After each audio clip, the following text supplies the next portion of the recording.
Vous êtes bien dans le 64 minutes de TV5 Monde, la chaîne francophone mondiale. Avant de revoir l'essentiel, les temps forts de l'émission, d'abord un point sur les derniers développements de l'actualité. Aux Philippines, le bilan du typhon s'alourdit. Officiellement, il s'élève à 138 morts, mais la Croix-Rouge parle d'au moins 1200 morts. Bilan incomplet puisque de nombreuses régions sont toujours coupées du monde après le passage d'Haiyan, avec des vents à plus de 315 km/h. Négociations tendues sur le nucléaire iranien à Genève. Les discussions pourraient être reportées à une date ultérieure, mais le gouvernement français, pour l'instant, demande des garanties supplémentaires aux Iraniens concernant le volet militaire de leur programme nucléaire.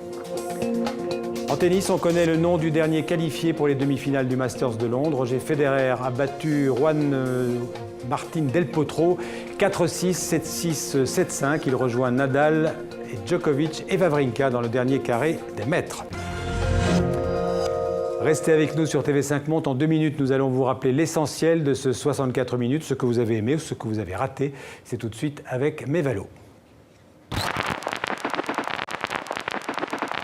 Il faut voir le visage de ces populations qui sont complètement éberluées, qui sont comme si elles sortaient d'un bombardement, on voit ça dans le regard des gens. Nous sommes presque certains qu'il y aura un accord en fin de journée. Et si ce n'est pas le cas, bien sûr, nous devrons poursuivre nos efforts dans les prochaines semaines, sur la base des progrès déjà accomplis. L'Iran ne cédera jamais, tout simplement parce qu'ils sont dans leur bon droit. Le traité international de non-prolifération prévoit la faculté pour tous les pays membres d'enrichir de l'uranium sur leur sol national. D'enrichir de l'uranium à des fins civiles. Exclusivement, bien entendu. C'est ça la question, évidemment. Non-prolifération, bien sûr. Mais c'est ça l'enjeu. Une véritable gifle pour le gouvernement flamand. Le fameux décret Wonen in eigen streek, vivre dans sa propre région, a été annulé. Plus question d'empêcher des francophones d'acheter librement des biens immobiliers en Flandre. Un décret appliqué dans 69 communes. La critique fondamentale de cet arrêt, c'est de dire tout simplement qu'il porte atteinte aux libertés fondamentales dans l'Union européenne. Je ne pense pas que ceux qui ont fait en sorte que vos 2 collègues soient assassinés à Kidal soient aujourd'hui en mesure de faire en sorte que l'élection ne puisse pas avoir lieu dans la région de Kidal.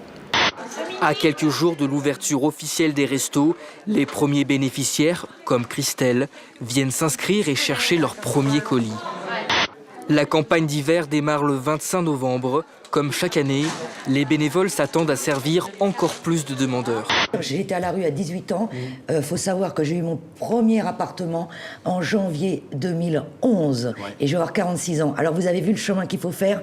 Si on veut briser le cycle de la pauvreté, il y a beaucoup de pays d'Afrique qui sont impliqués dans la francophonie. Puis je pense qu'il peut y avoir un échange de bonne expertise qui puisse être faite. On parle beaucoup des jeunes, des femmes, de la protection de leurs droits, vecteur de paix, mais on peut aller aussi vers un vecteur de prospérité. Quand l'horreur dépasse l'imaginable, 500 000 Sud-Africaines sont violées chaque année. Voici une vision assez peu reluisante de la belle nation arc-en-ciel. En tant que noire et lesbienne qui vit à Johannesburg, qui vient des townships, j'ai pensé que c'était très important pour moi que je documente une réalité, que je produise des images que je n'ai jamais pu voir quand j'étais enfant. Voilà, fin de ce 64 minutes. Restez avec nous sur TV5 Monde. À demain pour un nouveau rendez-vous d'infos sur la chaîne francophone mondiale. Merci à tous.